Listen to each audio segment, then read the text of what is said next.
تو اس واسطے اب ان دونوں کو ملائیے کہ جس کو نکالا جا رہا ہے دوزخ سے ایمان کے ایک ذرے کی بنا پر، اس کو جنت میں بھیجا جائے گا، تو اس کے دل میں کبر ہوگا تو کبھی بھی نہیں جا سکے گا جنت میں.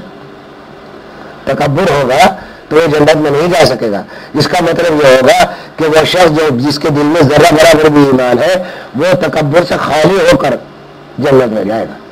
یہ ذرا سی سمجھنے کی بات ہے تھوڑی سی. لیکن اس کا مطلب یہ نہیں ہے کہ مایوسی کا دروازہ ہو رہا ہے کہ بھائی ہمارے اندر کبر تو سبھی کے اندر کچھ نہ کچھ پایا ہی جاتا ہے. ان دو حدیثوں کا جو نتیجہ میں نے نکالا ہے کہ جنت میں ایک ذرہ کبر کا نہیں جائے گا اور دوزخ میں ایک ذرہ ایمان کا نہیں رہے گا. یہ اس لیے اس طرح ہے کہ جب ایک آدمی کو نکالا جائے گا تو جنت میں جانے سے پہلے کبر سے صفائی کر دی جائے گی. صفائی کر دی جائے گی. کبر ہو اگر ذرے کے برابر ایمان میں ذرے ہی کے برابر کبر بھی ہوگا. کبر بھی ایمان سے کچھ تھوڑا ہی ہوگا، زیادہ نہیں ہوگا. تو اس لیے اس کو بھی دور کر کے اللہ تعالیٰ پھر جنت میں بھیج دیں گے. اور احادیث میں اس کی بہت سی تائیدات ملتی ہیں. اب میں ایک بات یہ عرض کرتا ہوں کہ حق تعالیٰ شانہ فرما رہے ہیں کہ میری عظمت جو ہے یہ میرا تیون ہے اور میری کبریائی جو ہے یہ میری چادر ہے. جو کوئی اس کو چھیننا چاہے گا میں اس کی گردن توڑ دوں گا. گردن توڑ دینے کا مطلب کیا ہے کہ ظاہر ہے کہ اس کی تباہی ہے جو بھیج دیا جائے. لیکن یہ الفاظ اس لیے استعمال کیے گئے تاکہ اس سے اندازہ ہو جائے کہ حق تعالیٰ شانہ کتنے اس معاملے کے اندر اس کو موقف کرنے کے لیے کہ کبریائی میں شرکت کسی طرح گوارا نہیں. یہاں ایک بات اور عرض کروں، اس کو ذرا اس دوسرے زاویے سے دیکھیے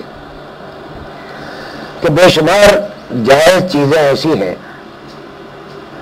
کہ وہ ایک حد تک تو جائز رہتی ہے، اس کے بعد جب حد سے بڑھتی ہے تو ناجائز ہو جاتی ہے، وہ گناہ ہو جاتی ہے. مثلا کھانا کھانا ہے، وہ صرف جائز ہی نہیں ضرورت ہے. اور اگر کوئی شخص بھوکا ہے اور کھانا موجود ہے، کھانا نہیں کھاتا اور اس کی وجہ سے بیمار ہو جاتا ہے تو یہ گناہ ہے. کھانا کھانا واجب ہوگا اس کے لیے، سمجھے آپ. لیکن اتنا کھانا کھا لے کہ بیمار پڑ جائے اور اسراف میں آ جائے یہ اس کے لیے حرام ہوگا. تو وہ جائز چیز جو ضرورت کی بھی چیز تھی ایک حد پہ جا کر وہ گناہ بن جاتی.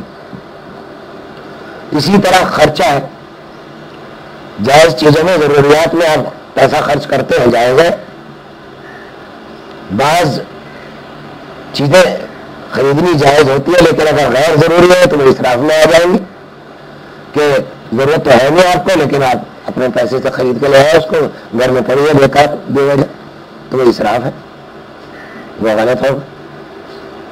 لیکن جب آپ خرچہ کرنے کے معاملے میں اسراف میں آ جائے، تفاخر تک اور تکبر میں آ جائیں اور لوگوں کو دکھانے کے لیے اسراف کرنے لگے شادیوں میں، بیاہوں میں، تقریبات میں، تو یہ گناہ بن جائے گا. اسی طرح ہر چیز کو دیکھ لیجیے، جتنی جائز چیزیں ہیں کہ جب آپ ایک حد پر آتے ہیں اس حد تک جائز رہتی ہے، اس کے بعد وہ چیز گناہ بن جاتی.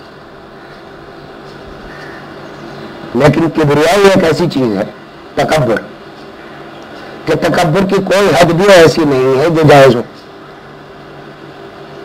سمجھے نا، تکبر کی کہ آپ بڑائی کی کوئی حد بھی تو ایسی نہیں ہے جیسے کھانے میں تھی، پینے میں تھی، اسراف میں تھی، کمانے میں تھی کہ وہ جائز ہو. اور ہونی بھی نہیں چاہیے عقلاً. اس کی عقلی دلیل میں دیتا ہوں کہ کبریائی کا دعویٰ کرنا، تکبر کرنے کا مطلب یہ ہے کہ آپ اللہ تعالیٰ کے ساتھ اپنی برابری کا دعویٰ کرتے ہیں کہ اللہ تعالیٰ کی کبریائی ہے اور آپ بھی تکبر کر رہے ہیں. تکبر آپ کر ہی نہیں سکتے کیونکہ ایک کیڑے کی بھی حیثیت ہماری اس کائنات کے مقابلے میں نہیں. حق تعالیٰ شانوں کے عظمت کے مقابلے میں کچھ بھی نہیں. ہمارا نہ کوئی عمل ہے، نہ ہمارا کوئی نیکی ہے، نہ ہماری کوئی حیثیت ہے. تو اس واسطے کبریائی میں شرکت نہیں. اب یہاں ایک بات عرض کرتا ہوں، قرآن کریم میں دونوں طرح کی تعلیمات دی گئی کبریائی کے بارے میں، بہت ہی ہمارے بزرگوں کا، تمام اسلاف کا.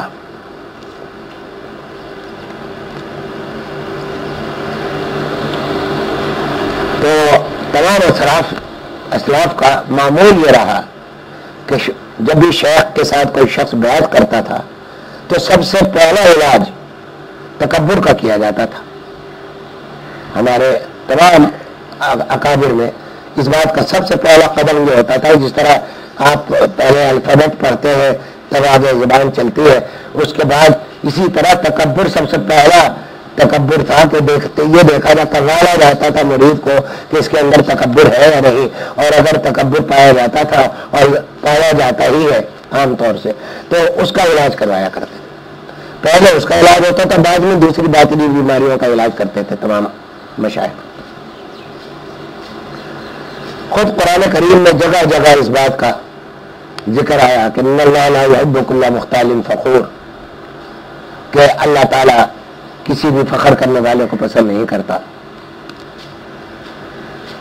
صلی اللہ تعالیٰ علیہ وسلم فرماتے ہیں کہ ایک موقع پر کہ انا ابن عبد المطلب انا النبی ولا کذب، میں نبی ہوں اور جھوٹ نہیں ہے، بلا فخر. لیکن میں فخر کے ساتھ یہ بات نہیں کہتا، میں عبد المطلب کا بیٹا ہوں اور نبی ہوں اور میں جھوٹ نہیں بولتا، لیکن فخر نہیں ہے. اب یعنی فخر سے کا انکار کر رہے ہیں کہ فخر کے ساتھ اگر کہوں گا تو یہ کبر ہوگا. کسی بات پر فخر کرنے کیسا، اس کی بات میں ابھی بتاتا ہوں. دیکھیے پہلے اللہ تعالیٰ نے یہ بتایا کہ میں کتنا بڑا ہوں، تو پہلے یہ جاننے کی ضرورت ہے کہ حق تعالی شان کتنے بڑے. قرآن کریم کی آیت میں عرض کرتا ہوں.